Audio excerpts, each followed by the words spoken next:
Good day, teachers. Thank you very much for being with us today. This shows how dedicated you are to continue learning and growing professionally. Good afternoon, Louie. Good afternoon, Circes, and to all of you who are joining us via YouTube Live. Accuracy is grateful and honored to be part of this initiative by the Sustaining Education Reform Gains or SURGE project.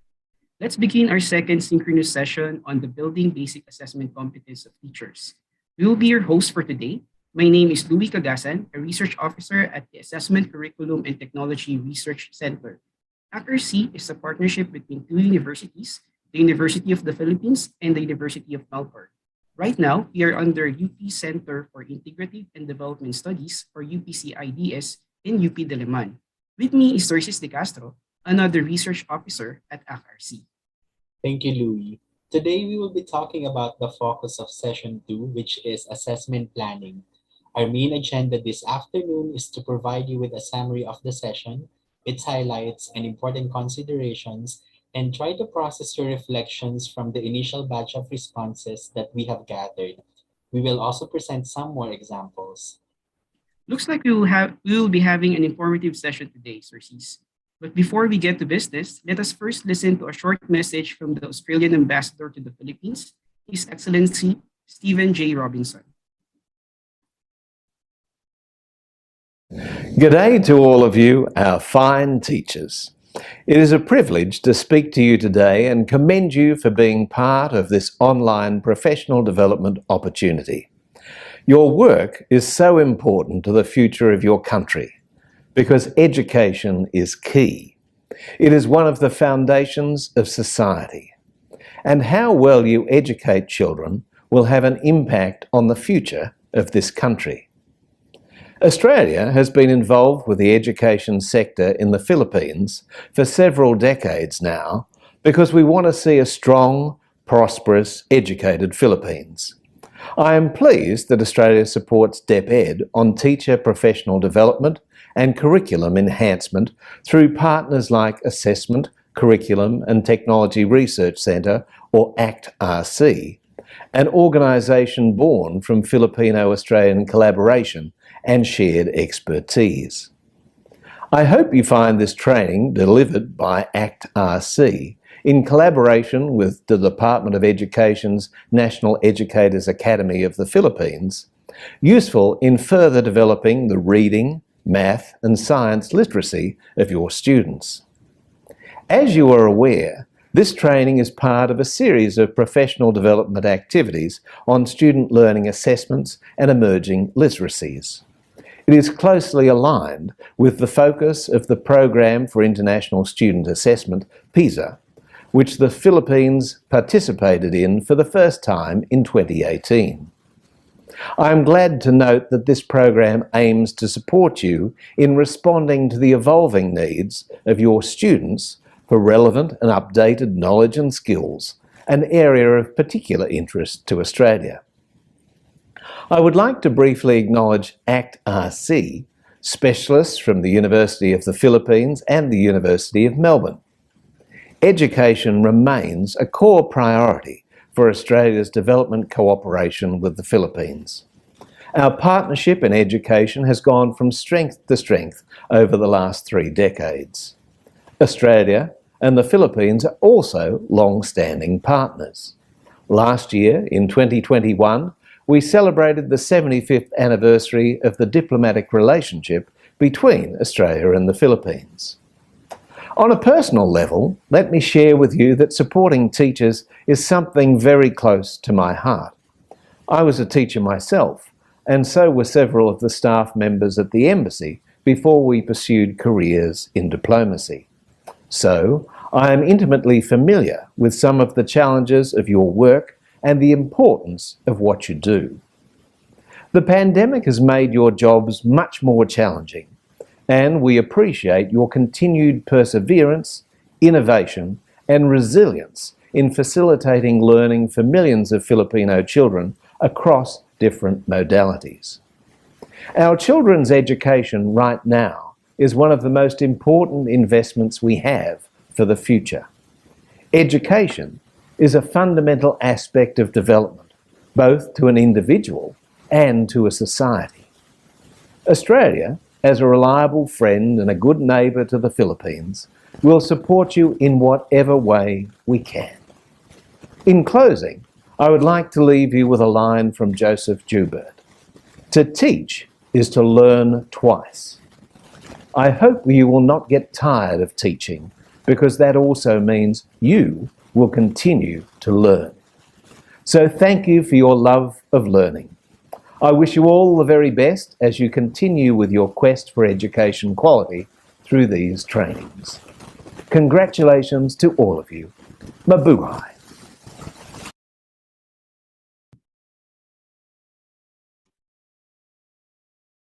Thank you very much, Ambassador Robinson. At this point, we would like to request the participants to utilize the comment section only to raise your questions regarding the presentation. While our resource speaker is delivering her presentation, feel free to type in your questions or comments in the comments box. They will be answered later in the session.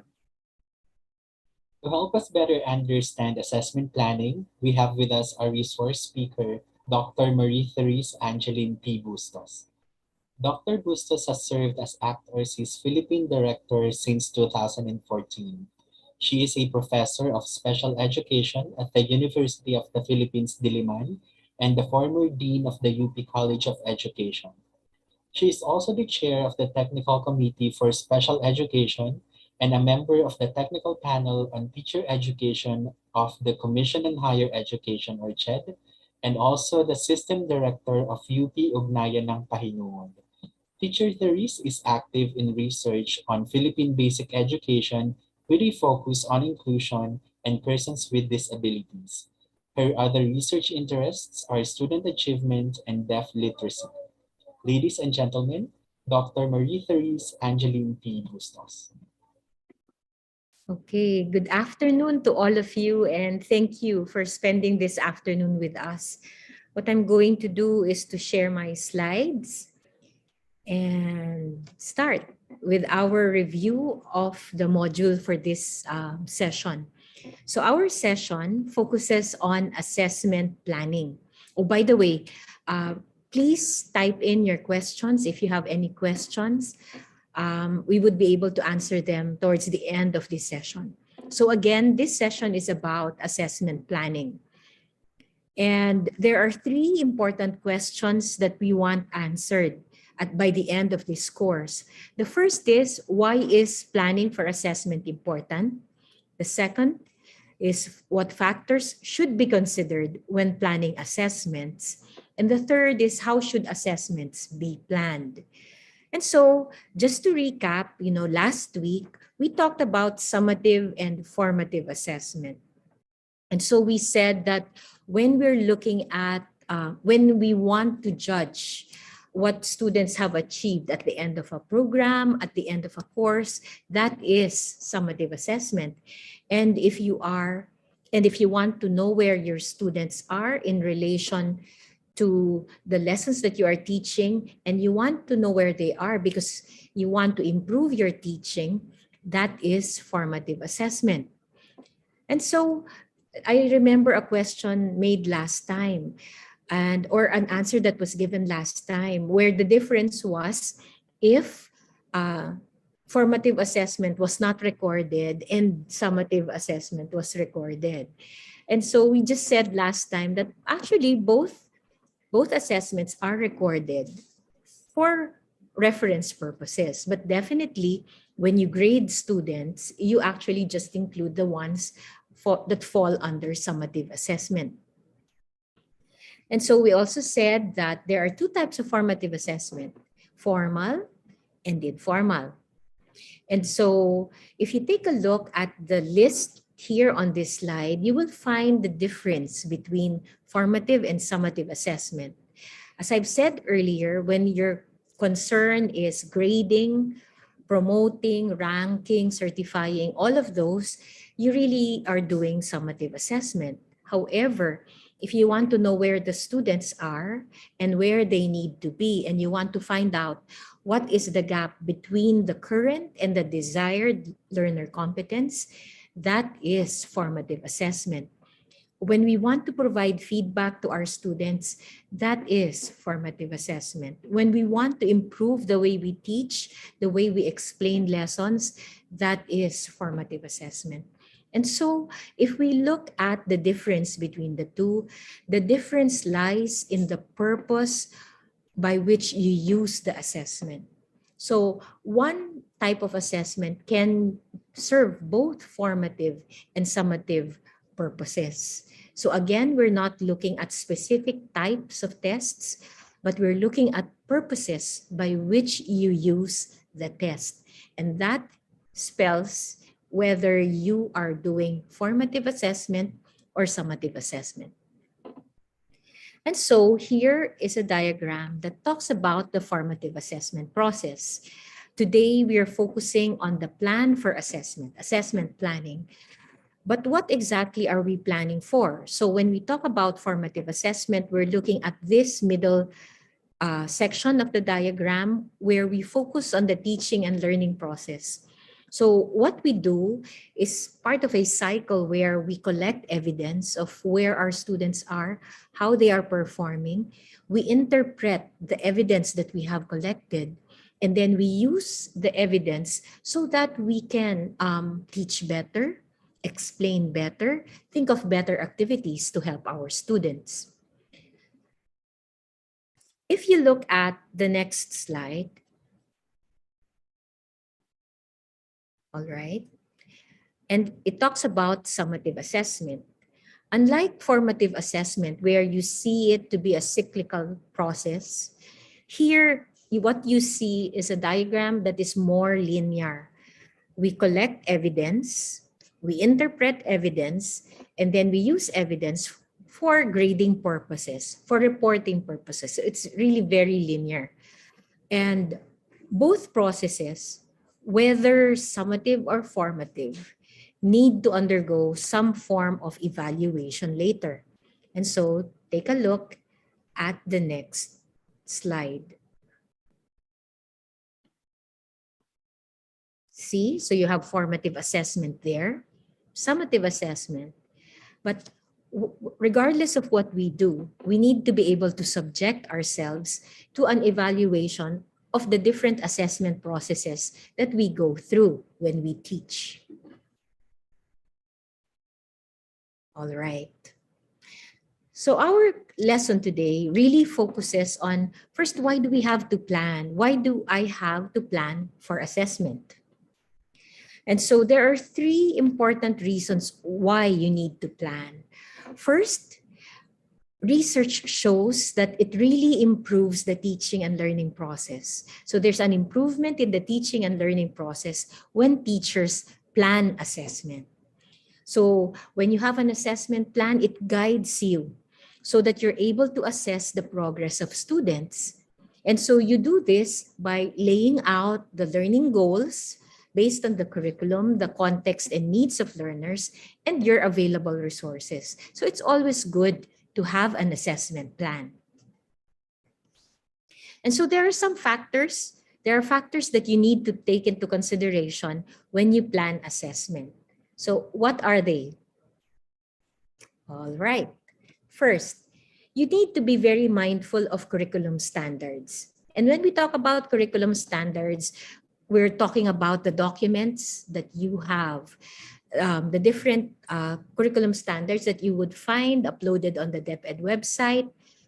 It is very important that what we do when assessing should be aligned with the curriculum, especially with the content and performance standards. The last thing you want is misalignment.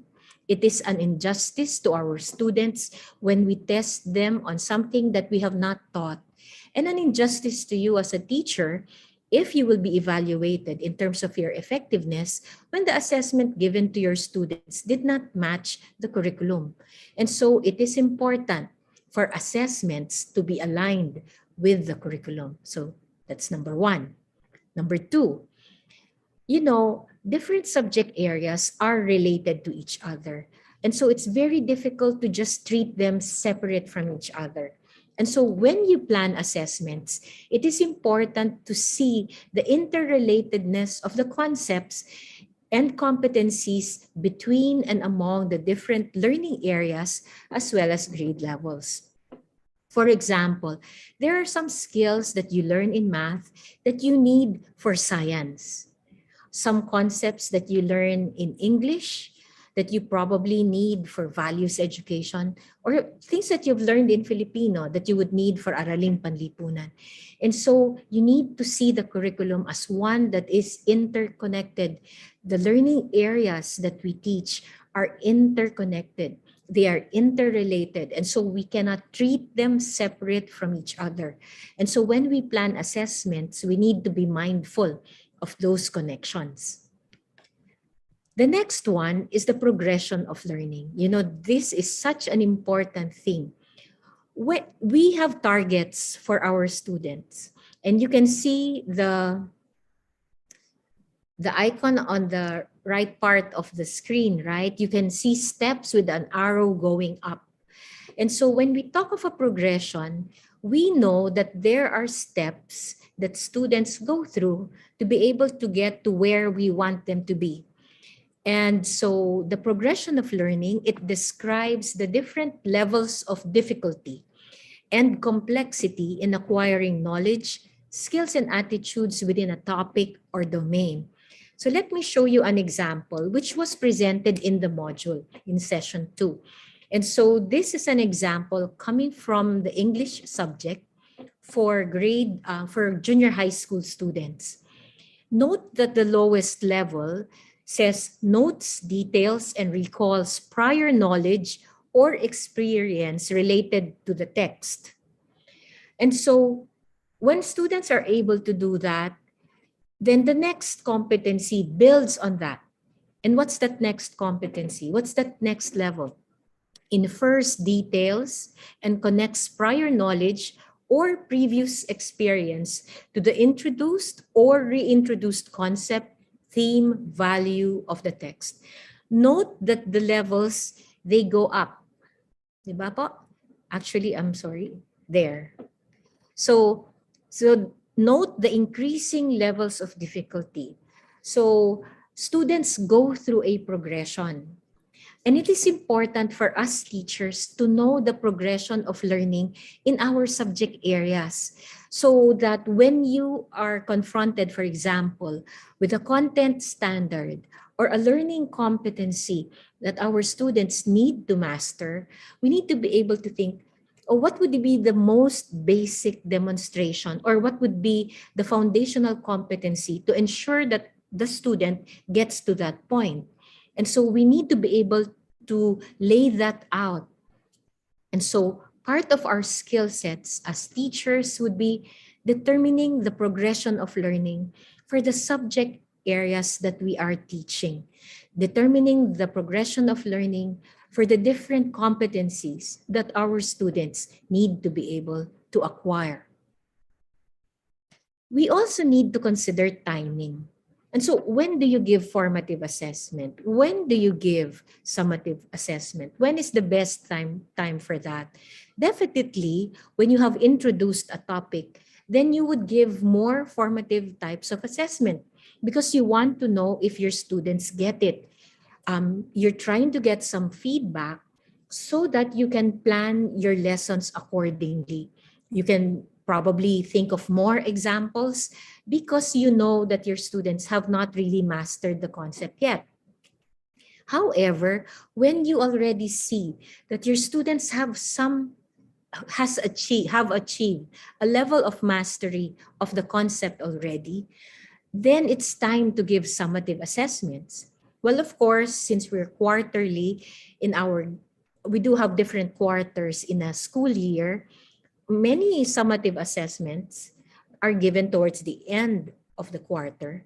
But definitely as you complete a unit, as you complete, let's say, a certain topic, and if you want to know, did the students really master the concepts, then it's time to give summative assessments.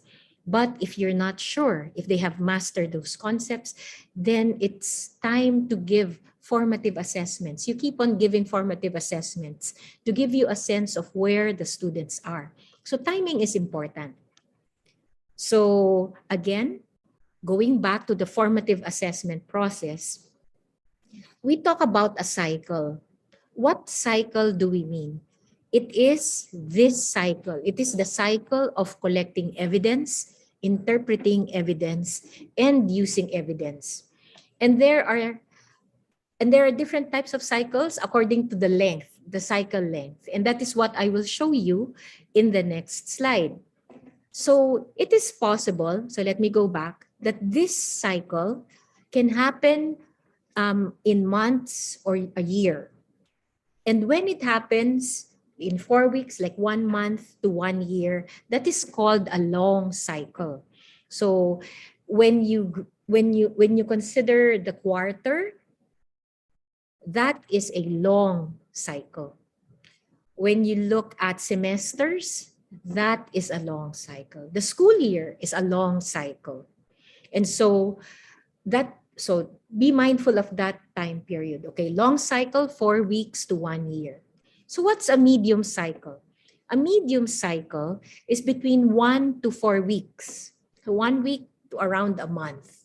And you do this, the cycle is considered medium because it is done within and between instructional units. So if you're moving from one unit to another, that is considered a medium cycle, as against a long cycle where you can have several units.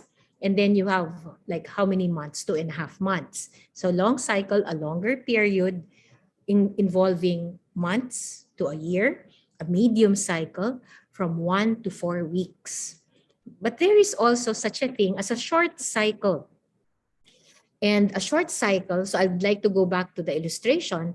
So the short cycle of this particular cycle that you're seeing on your screen can happen within a lesson. It can happen day by day. So that means from 24 to 48 hours, but you don't really count the number of hours between lessons. So, but it happens day by day. So that is an example of a short cycle of assessment. And it can happen even minute by minute. For example, if I call on a student to answer a question, and then the student gives me an answer that probably is not the correct answer, then what I'm going to do, so I collected evidence. I asked a question, the student gave me a wrong answer. And so I'm going to use now that so that my interpretation is the student did not get the correct answer. And so I'm going to use that to probably ask another question or try to explain the lesson so that the student is able to understand the lesson. And so that is what typically happens in a minute by minute short cycle. So again, so there are 3 cycle lengths. You have short cycle, medium cycle, and long cycle. So let's remember that. Okay. So let me just move on now to the next slide. By the way, if you have any questions, please feel free to type them in the chat box or in the comments box in YouTube Live. All right. It is very important. Another factor to consider when planning assessments is taking a look at the context and resources that you have. And so when we talk about context, we think about the needs and the backgrounds of our learners. Some of you who were able to complete the reflection logs did ask questions about what do you do when you have learners with disabilities. So it's very important to consider their needs. And so when you ask the question, like, what do I do for these students? That means you are already thinking about them and considering their needs. You're considering their background. So good job, teacher. You also think about what resources they have. For example, if you were going to test them, let's say using a laptop, do they even have laptops? Or if you were going to use some material to determine if they are able to demonstrate a particular skill, do they have that material at home? Now, probably when we go back to face, it would not be so much of a problem because we will be able to provide such materials But as long as we're doing remote learning, we need to be very careful when thinking of assessment activities, because you need to make sure at the onset if the families, if the children, if our learners have those materials at home. It is unfair to be testing children if you know from the onset that they don't have those materials. Okay. And so we said that assessments should consider differences, like differences in terms of gender, learning needs and styles, abilities and disabilities, socioeconomic status. And so when you think about scenarios, make sure that you are not discriminating anyone when you create scenarios. Are you just talking about rich scenarios, when in reality our students probably come from middle and lower class? Or maybe it's the other way around. There's a focus on only poor students and not on those who are in different parts of the spectrum. Some of us may be giving examples only that are all female or all male, or maybe examples only coming from Metro Manila. And I know that many surge schools are not even from NCR, but mainly from the Visayas. So it is so important to consider our contexts when we think of assessments. So the rule is we need to be fair. And by fair, we mean you give whatever the student needs. Fairness does not mean being equal. Remember that. Being fair means you give the student what he or she needs. And so for some learners, that might mean, for some learners with disabilities, fewer questions. It might mean for some learners, the questions will be read to him or her. It may mean many things, but remember, fairness is not the same as equality. And so the word that we use here is equitable, meaning you are mindful of the differences of the different learners in your classroom, and you provide the resources commensurate to those differences. And that is considered to be inclusive. Okay? Again, our assessments should not pose any disadvantage to any of our learners. All right. And so how do we plan our assessments? And so there are important questions that you need to remember. First, as I've said earlier, and as was emphasized last week, you need to know your purpose for doing the assessment. Is it for summative purposes? Is it for formative purposes? That has to be very clear in your mind at the onset. And then second, you need to determine, so what competencies do you wish to assess? So it's not a random writing of questions or making activities. You really have to go back to the curriculum. What are the competencies that you wish to assess? You need to go back to your budget of lessons. What competencies do you need to assess? And when you're able to do that, so once you have identified already the competency that you need to address, then think of the strategy that would enable the learner to demonstrate, to show you what he or she has learned. And so, and this tells you that it's not always paper and pencil or paper and pen all the time. Paper and pen could be good for some competencies, but not for all competencies. And so you need to think of a strategy.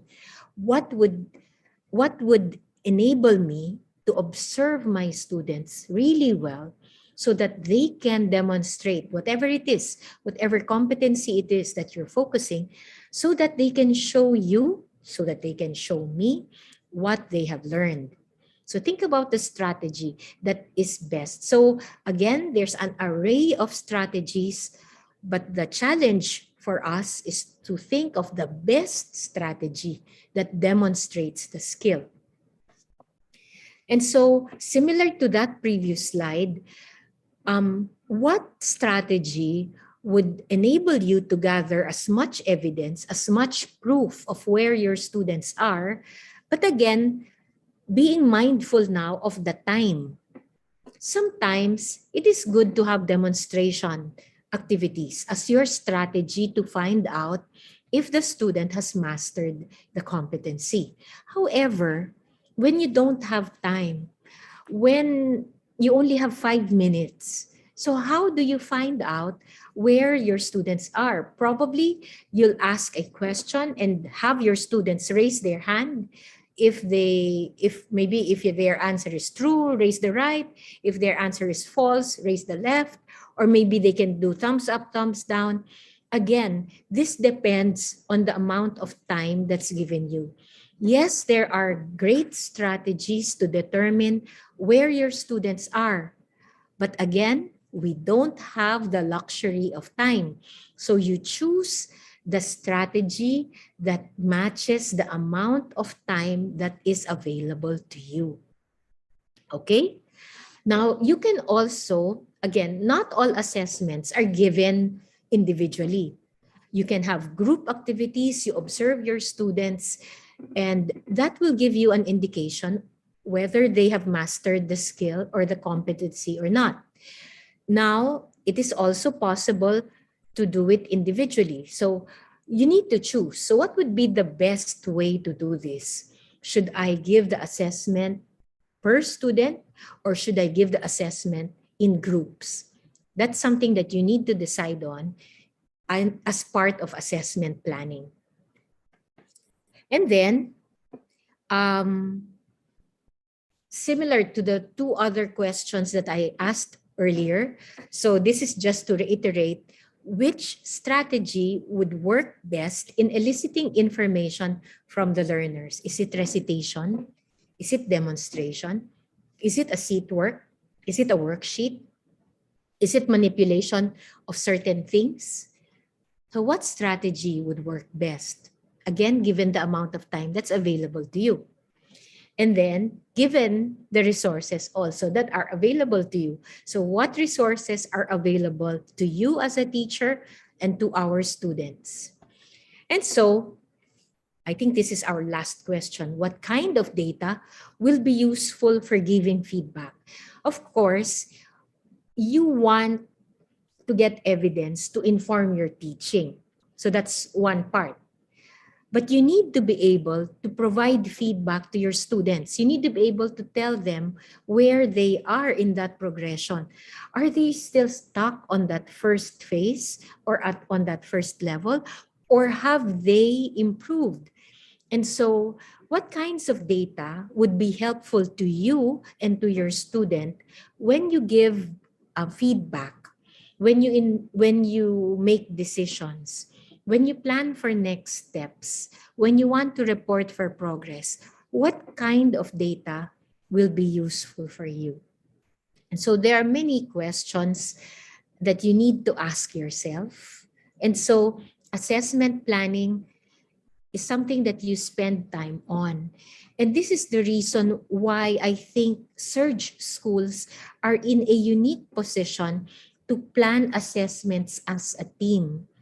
Many of the students in the past, many of the teachers who joined the assessment PD would think about all of these things as individuals. And it's really difficult to be thinking about all of these things as individuals. You in Surge are in a unique position to gather yourselves in professional learning teams because you yourself is a community. You are a community, a professional learning community. And you could create a plan together and judge your plan together. So you really need to judge the quality of your plan. Okay, so let me give some examples. I know that many of our participants are teachers of elementary teachers. And so because you are elementary teachers, we felt that it was safe to give you grade 2 English and grade 2 math examples. But again, if you are a high school teacher, the principles are still the same. And you will find examples in the handouts and even in the sessions, in the videos for junior high school students. Those can also be applied to the upper grades as well as senior high school. So again, the processes are the same, but we are using elementary examples because majority of the participants, as far as we know, are teaching in the elementary level. Okay, so for the example on grade 2 English, so we said first that we want to make sure that our assessments are aligned with curriculum standards and competencies. And so for this example, the teacher is focusing on making predictions. She has around 2 weeks to cover this particular topic. And so when she looked at the curriculum guide, she saw the different competencies, the specific competencies that she had to focus on. And you would see this being grouped under listening comprehension and reading comprehension. So under listening comprehension, you have here use. So the student should be able to use his or her understanding of characters, incidents, and settings to make predictions. So that's the lowest, making predictions. And then not only do students make predictions, but we also teach our students to validate their predictions. Now, at a time when so many things are being shared to us online, our learners, even in second grade, are bombarded with so many information. And they need to be able to check if those information are true or false. They need to be able to validate their predictions. So it's important. Validation is an important skill that they need to learn. Also, they need to be able to use their personal experiences to make predictions about whatever they read or they listened to as part of listening comprehension. Now, under reading comprehension, we want our students to be able to infer or predict outcomes. We want them to use clues to make and justify predictions before, during, and after reading. And so, as I've said earlier, a progression of learning is so important. And so for our students to be able to make predictions, take a look. Making predictions is level 4 in a progression. So if your student cannot do level 1, 2, 3, your student will have problems doing level 4, which is making predictions. So as a teacher, it is my responsibility to write the progression of learning. And this is also something that you can do as a team. You don't have to be an individual teacher creating the progression. You can do this as a team. Like grade level teachers can work together, grade level subject teachers can work together to look at core competencies for which you can make a progression. And in this case, this is the progression of learning for the student to be able at least to make progressions. So if making progressions is level 4, the student first need to be able to note and state important details of a story during and after reading. After that, at least the student should be able to give the correct sequence of 3 to 4 events in a story. The student, building on that again, the student should be able to identify cause and or effect of events in the story. And then later make predictions about events in the story. And probably you have more advanced students in your class. They can already validate their predictions and they can already relate the story to their experiences. The progression of learning is very important because you need to know where your student is on this progression.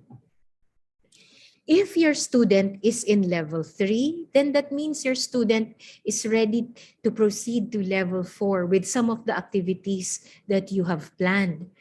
But what if you find out that your students are still in level 1 and the curriculum says that you need to be teaching in level 4.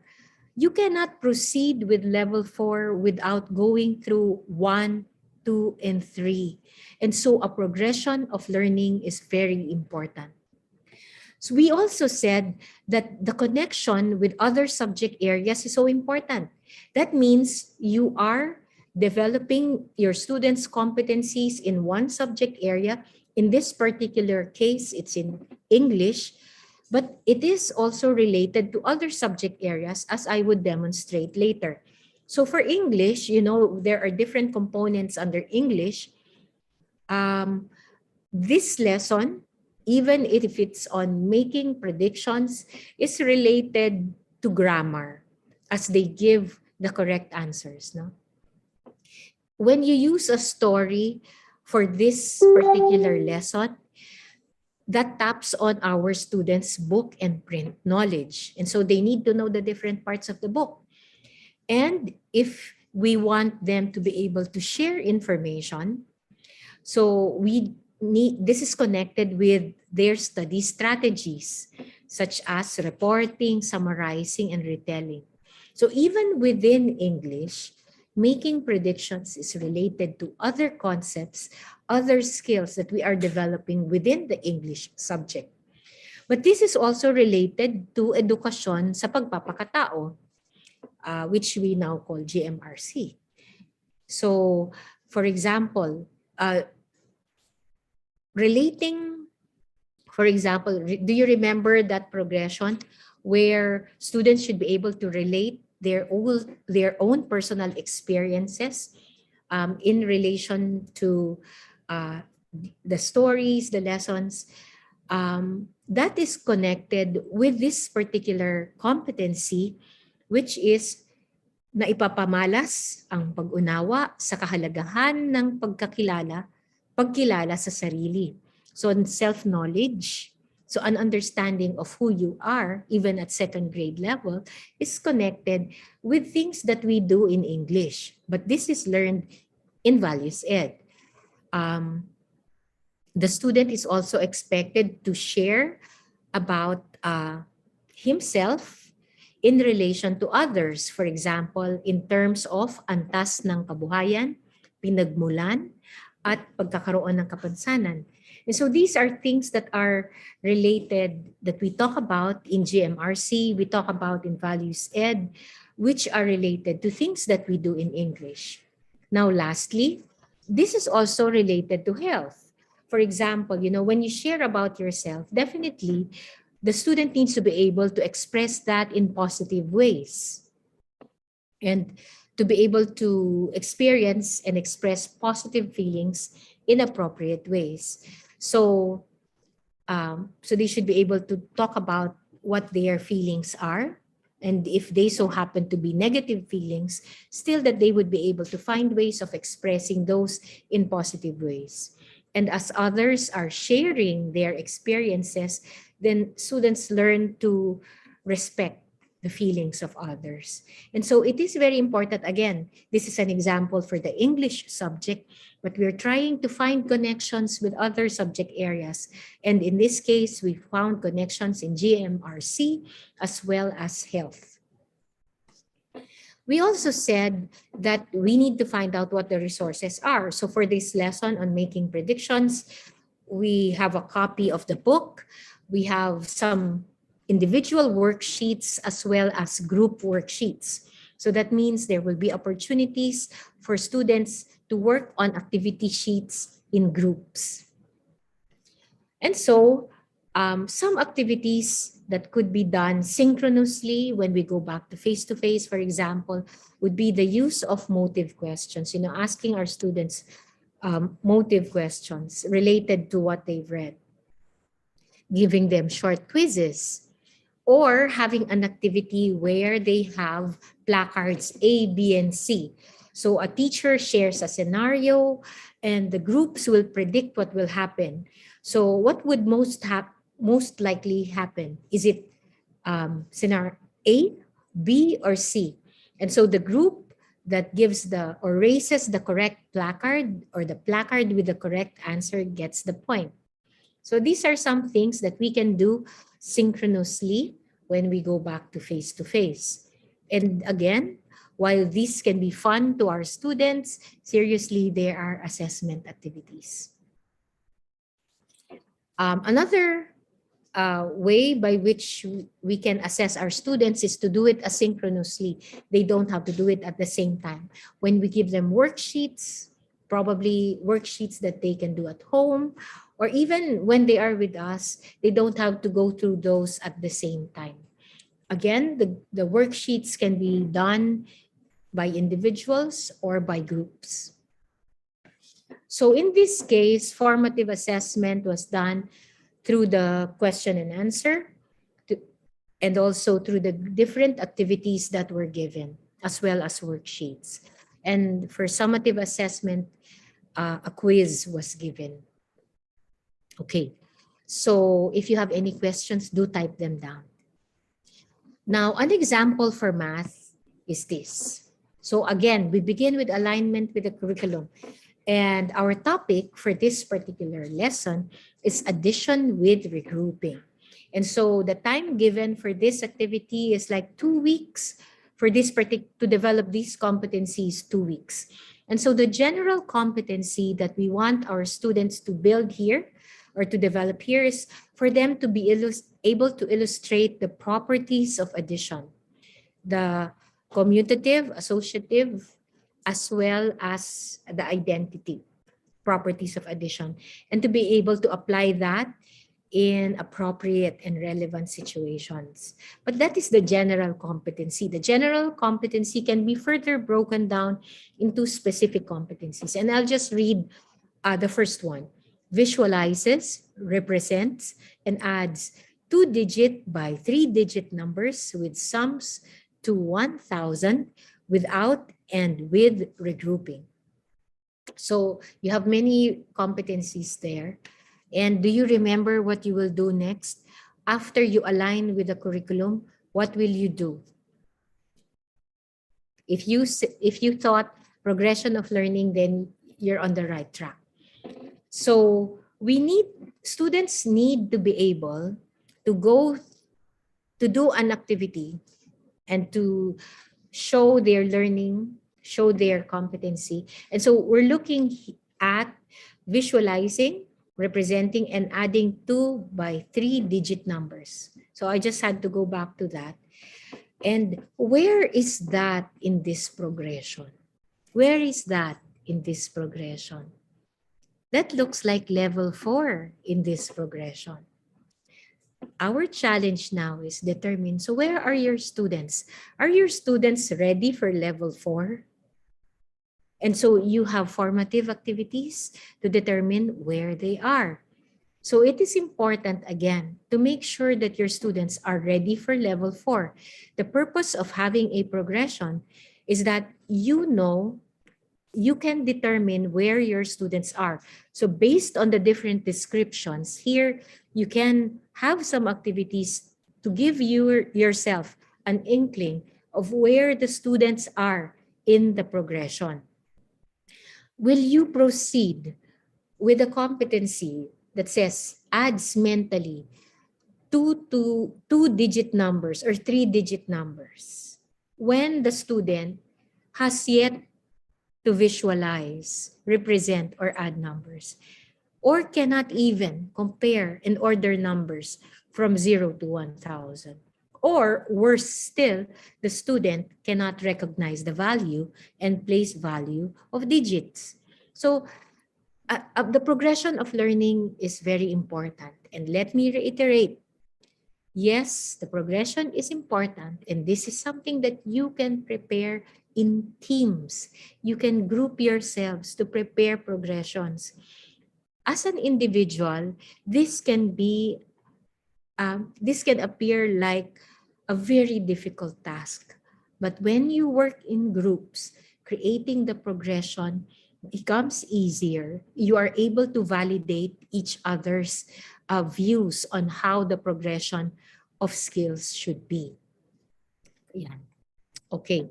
So the next one is, again, we want our students to be able to connect the competency, not just in math, but in other subjects. And so we have here science when they do simple measurements. So definitely that has a connection to the value of numbers that they are learning in math.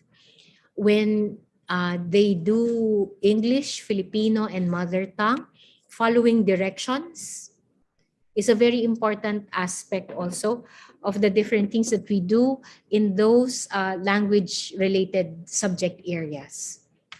So let's try our very best to find connections between subjects.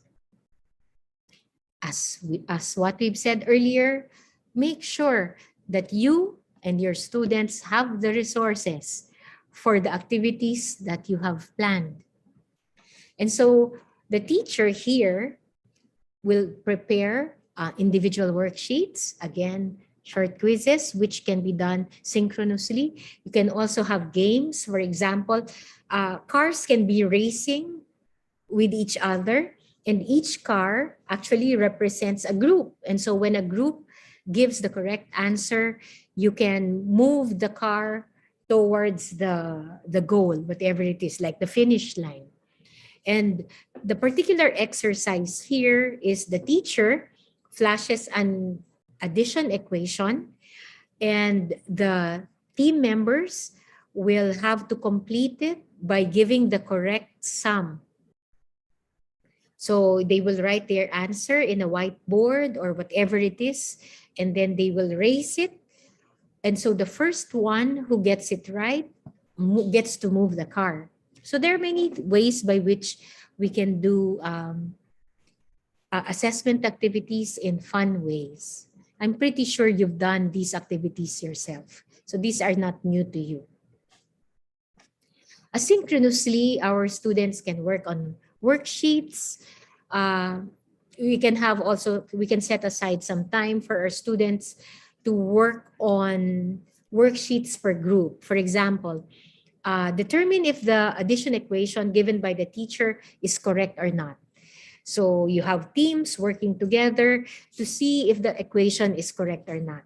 And then if the answer is wrong, if the equation given by the teacher is wrong, then the students need to correct it and then show teacher the answer.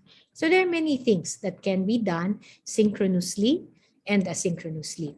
So if you look again at the formative and summative assessment, things done for formative assessment, there were Q&A, there were group activities, there were also independent individual activities, and for summative assessment, a long test was given. So in summary, my last two slides, and thank you for your patience. Again, assessment planning lays out both instructional and assessment strategies in long, medium, and short cycles with focus on the improvement of the teaching learning process. So again, when you want to improve the teaching and learning process, we look at that cycle. Remember that cycle? Long cycles. Do you still remember? Between quarters, it can even be from a month to a year. Medium cycles, 1 week to 4 weeks. Short cycles, day by day, second by second, and that is if you can keep track of the time. Assessments should give meaningful learning opportunities for learners. I hope you get that. An assessment is a learning opportunity. It is a learning opportunity. It's not just for you to know if the student got the answer correctly or not. Doing the activity is a learning opportunity for the learner. And so the student gets to show you what he knows, but in the process of doing that, the student also learns. Then there are important decisions in assessment planning. that need to be made. And so we repeated it again and again. Remember curriculum standards. Remember curriculum connections. Remember progression of learning. Remember timing and context and resources. Always remember these things when you plan assessment. And then I think this is the last one. You need to be able to plan how you will use the data to give feedback, to inform your teaching, to plan the next steps, and to report progress. You need to be able to do this before you even embark on something in the classroom. So that is our session on assessment planning. I give back the floor to our masters of ceremonies. Thank you, Teacher Therese, for the enlightening presentation. We hope that the presentation has clarified your concerns and motivated you to develop your assessment practice further. I believe she is ready now to answer your questions. If you have any more questions to ask, please type them in the comment box. We would also like to call on our Deputy Director, Dr. Marlene Ferrido, to join us in the question and answer. This is the perfect time for you to ask questions. Thank you, Louis, for introducing Ma'am Marlene, Dr. Ferrido. We have 4 questions coming from the reflection logs or from the Qualtrics forms that our participants answered. So I will read the first question and any of our guests for today can answer. So the first one is making a rubric or rubrics consider an assessment? So is making rubrics consider an assessment?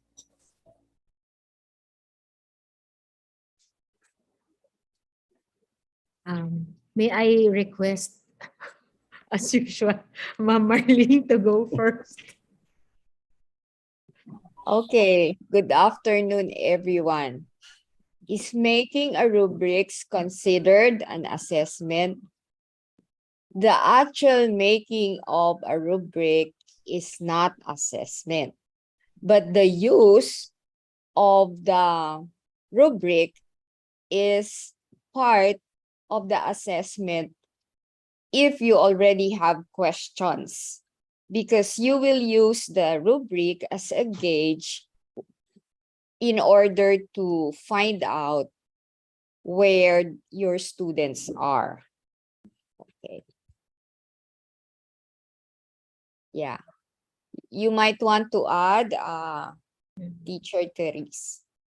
Actually, I agree with you, ma'am. When we were going over the reflection logs earlier, we said it's really the rubric by itself. The making of the rubric is not assessment. But when you use it to observe learners and then you use the information coming from that rubric to inform your teaching, then that definitely has become an assessment. Thank you po. We have our second question. How do we make the most effective assessment plan if there are limited resources and the learners are so diverse? Okay, so I'll try and I'll attempt to answer that question. So, and because our topic today is assessment planning, so this is something that you really do beforehand. And so it's always good to have an inventory of what available resources you have. So at the onset, find out already what do you have, and let it not be an afterthought where you will just try to find what resources you have later. No. From the beginning, what do you have? And from the beginning, again, our students go from grade level to grade level. And when they are passed on to us, I hope that you take a look at the students' records so that you have an idea of the diversity of students that you have beforehand. By looking at students' records beforehand, maybe talking to the teacher of the previous grade level, and also having an inventory of the different resources that are available to you will help you make the most effective assessment plan. Again, the most effective assessment plan doesn't mean it has to be a sophisticated plan. It does not mean that you will be high tech because you are you for it to be effective. It means an effective plan means that you are able to elicit, to draw out from your students where they are in that progression of learning. You know, if whatever it is that you have is able to draw out that, and because of that, you're able to change the way you teach, you're able to strategize, you're able to provide more support to your students, then that means even the simplest of resources, even the most diverse of students would result to a very effective assessment plan. So again, it doesn't matter what kind of resources you have. It is the kind of elicitation that you're able to get from those materials that is most important. Thank you for your answer, Dr. Bustos. Let's proceed to the third question. When planning for assessment, we should keep in mind the concept of inclusivity or inclusiveness. How do we address the issue of the differences in the mastery level of our pupils? Okay. So I'll try to answer that as an inclusive ed, special ed major. And then I'll pass on the next question to Ma'am Marlene. Okay. The question looks at the differences of our students and differences in the mastery level. And this is the reason why a progression of learning is necessary. You need to be able to tell where the student is in that progression. When you're able to tell where the student is in that progression, you and your team can prepare different activities to help the student develop the competency in that particular level. And once the student develops that, the student should be able to move on to the next level. And so, again, how do we address the issue of differences? Prepare the progression of learning. Understand that not all students will be on the same level in that progression. When you're able to accept that, at hindi nagre-revolusyon ang loob mo na iba-iba palang level sila doon sa progression, at tanggap mo yon. At dahil tanggap mo yon, gumagawa kayo ng activities para sa iba-ibang levels na yon, then you have achieved inclusivity. That is true inclusion. I'll stop there. Okay po. So I'll read the next question for Ma'am Marlene. In planning for assessment, available resources is important. What will happen if some of the learners cannot provide or don't have any resources needed in the topic? Okay. I agree with you that available resources or having available resources is very important. Now, your question is what will happen? Well, of course, obviously, what will happen if they cannot provide the resources needed in the activity is that it will bring out frustration among your students because they cannot do the activity. That's why in planning for your assessment, you know very well the type of students you have, the households where they come from. Now, when you give materials needed for an activity, it is important that you let them have options. For example, in mathematics, if you ask them to use popsicle sticks, if you very well know that popsicle sticks are also difficult to have or to buy, so give alternative resources for popsicle sticks. You can ask them to use plastic spoons, or plastic forks, or stones, or anything that they have in their household. So that is part of assessment planning, knowing the kind of households that your students come from. Because obviously, if they cannot provide the resources needed for an activity, hindi nila magagawa yung pinagagawa nyo. And you know, the school should provide for resources. But if you're doing it online, then give a lot of options or replacements or substitutions. What is more important is the concept that they will draw from the activity rather than the materials they need. Of course, it's a different story if you are teaching science. Okay. But it's also important to think of substitutes. Okay. Thank you, Dr. Ferido. Let me read the question from our YouTube participants.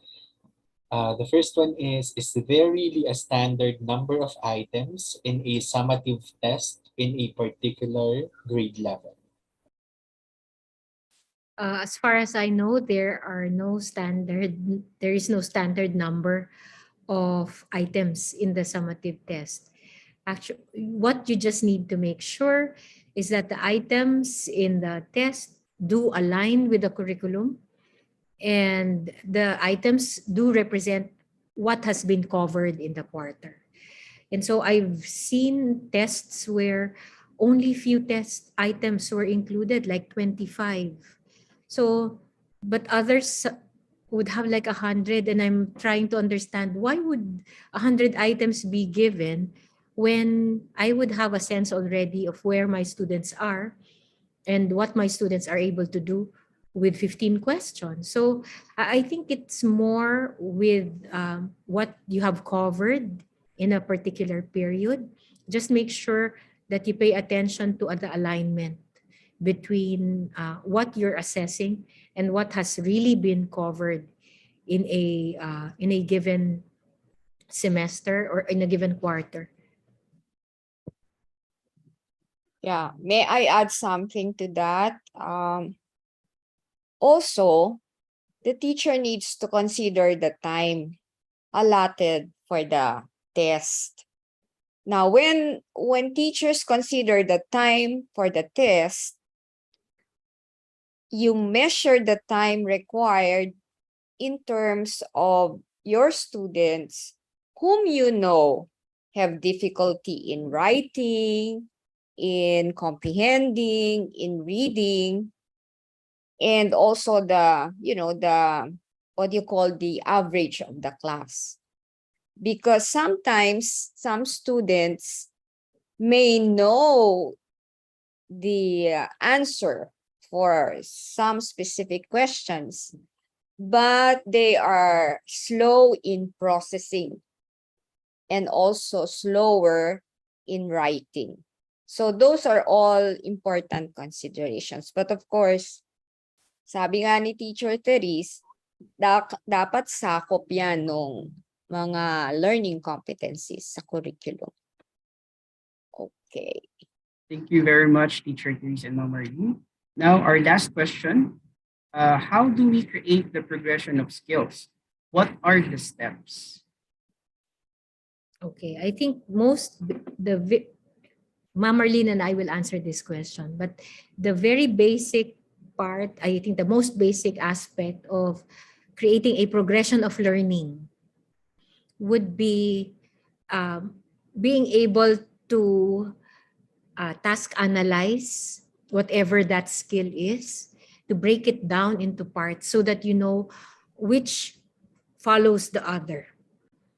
And so typically, when we do the progression of skills, we work in teams. Because for example, I taught preschool for a long time. And then, but that is my experience.